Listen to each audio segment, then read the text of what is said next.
You may be familiar with the prayer, Yotzer or uverei choshech, oseh shalom uverei et hakol.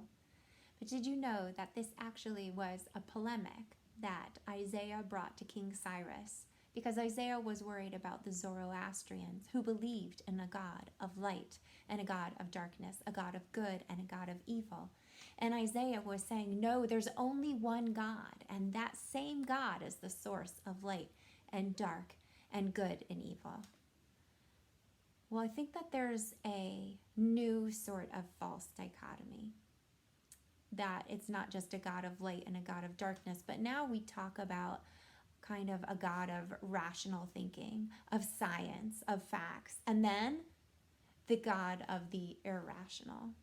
And many people with scientific backgrounds have trouble stomaching religion. But guess what? I went to school to be a chemical engineer. I've designed a working refrigerator. I love science. And it is the same aspects of science that brought me to the rabbinate. Wonder at the world, a marvel at the patterns and the beauty. This week's Torah portion is a hard one. It's Tazria-Metzora. It is a little bit ugly. People are sick. People have weird discharges. People have pus and hairs growing out of things. And there comes a moment where these people are asked to leave the camp. They have to quarantine, something we can all relate to right now. And while they're in their quarantine, doctors don't get sent to them. Healers don't get sent to them. Who gets sent to them are priests.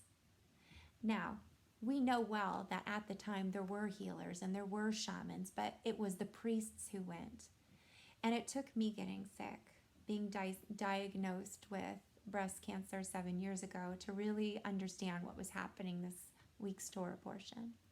See, I did everything. I visited every doctor. I underwent chemotherapy. I donated my hair. Before I lost it all, I went through radiation. I had surgery.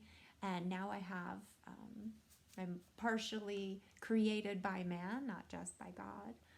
And I'm very grateful for that.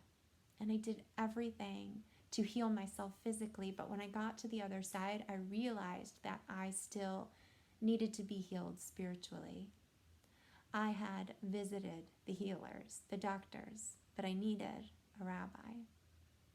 And so I think that's what our Torah portion is trying to say to us, that we are not all light and we are not all dark, that we are not all rational or irrational or emotional, but that we are both and that we need both. Too often we stay in the world of science and we forget the world of our heart. And it's the world of our heart often that needs healing the most, especially now as we experience separation and quarantine. I'll tell you, for me, my healing came through meditation, it came through deep study, it came through dancing like no one was looking, and it came through falling in love with my body again. I'm hopeful for us all that as we experience this quarantine, that we find not only the physical healings that we need, but the emotional healings as well. That we rediscover what we loved. That we find new ways to uncover the light in our lives. That we embrace both our light and dark sides when we need to. And that we can believe that just as God has these aspects of good and bad, of light and dark, that it's okay if we have them too. And if we embrace that, maybe we can find healing. Shavua Tov.